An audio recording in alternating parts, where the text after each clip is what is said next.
Twelfth class physics unit second के chapter first वैद्युत चालन से कुछ इम्पोर्टेंट वेरी शॉर्ट क्वेश्चन जो इंटरमीडिएट में कई बार पूछे गए हैं। तो देखो, पहला क्वेश्चन हमने लिया है कि Cu++ पर कितने कूलाम आवेश होता है। तो Cu++ पर 3.2 × 10⁻⁻19 कूलाम आवेश होता है। तो देखो, दूसरा क्वेश्चन लिया है एमकेएस सिस्टम में वैद्युत धारा का मात्रक क्या होता है। तो एमकेएस सिस्टम में वैद्युत धारा का मात्रक क्या होगा, एम्पियर। थर्ड क्वेश्चन है वैद्युत धारा कैसी राशि है। तो वैद्युत धारा कैसी राशि है, वैद्युत धारा एक अदिश राशि है। तो लिख रखा है वैद्युत धारा एक अदिश राशि है। फोर्थ क्वेश्चन लिया है जर्मेनियम, लोहा, सिलिकॉन तथा निकेल में अर्धचालकों को बताइए। तो इस क्वेश्चन में आपको अर्धचालक छांटने हैं कि कौन कौन से अर्धचालक हैं। तो देखो, आंसर क्या होगा, जर्मेनियम, लोहा, सिलिकॉन और निकेल में अर्धचालक कौन होंगे, अर्धचालक होंगे जर्मेनियम और सिलिकॉन। तो देखो, ये लिख रखा है जर्मेनियम का सिंबल क्या होता है, Ge, और सिलिकॉन का Si। तो अर्धचालक क्या होंगे, जर्मेनियम और सिलिकॉन। नेक्स्ट क्वेश्चन लिया है हमने, क्वेश्चन नंबर 5, किन्हीं दो अर्धचालकों के नाम लिखिए। तो दो अर्धचालक कौन कौन से होंगे, जर्मेनियम और सिलिकॉन, जर्मेनियम और सिलिकॉन। क्वेश्चन नंबर 6 है अर्धचालक की वैद्युत चालकता पर ताप का क्या प्रभाव पड़ता है।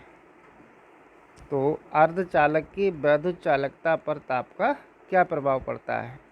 तो देखो, ताप बढ़ाने पर वैद्युत चालकता बढ़ जाती है।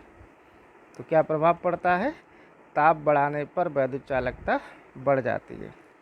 क्वेश्चन नंबर 7 है धातुओं में इलेक्ट्रॉनों के श्रांतिकाल पर ताप का क्या प्रभाव पड़ता है।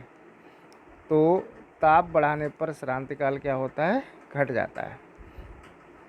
क्वेश्चन नंबर 8, ऐसे 3 पदार्थों के नाम लिखिए जिनकी प्रतिरोधकता ताप बढ़ाने पर घटती है।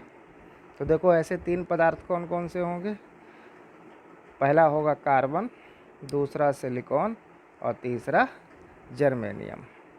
या इसके सिंबल अगर हो तो कार्बन का क्या होता है C, सिलिकॉन का Si और जर्मेनियम का Ge।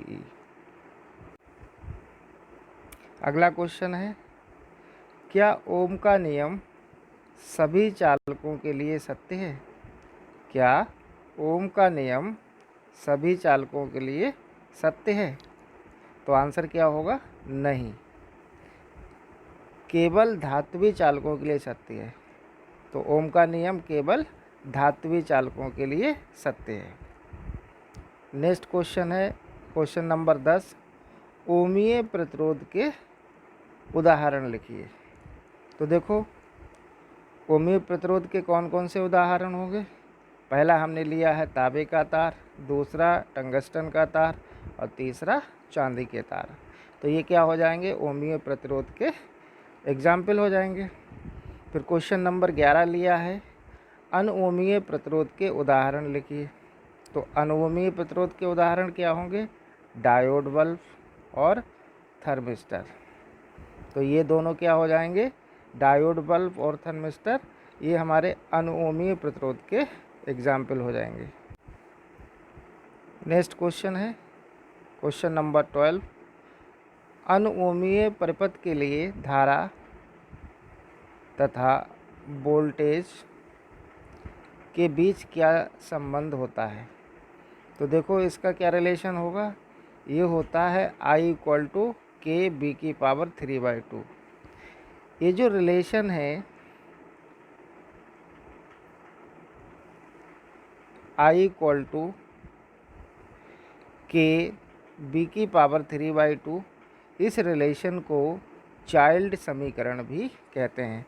तो अगर एग्ज़ाम में पूछता है कि चाइल्ड समीकरण किसे कहते हैं या चाइल्ड समीकरण लिखिए, तो आप आंसर में यही लिखेंगे I = K बी की पावर 3/2। नेक्स्ट क्वेश्चन, मुक्त इलेक्ट्रॉनों के अपवाह वेग तथा वैद्युत धारा में क्या संबंध है? तो देखो इसमें क्या रिलेशन होगा, ये होगा BD = J/NA। तो BD क्या है यहाँ पर, देखो ये क्वेश्चन होगा, इसमें थोड़ी मिस्टेक है।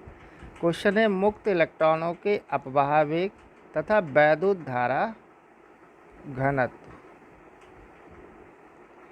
में क्या संबंध है? तो ये होगा BD = J/NA।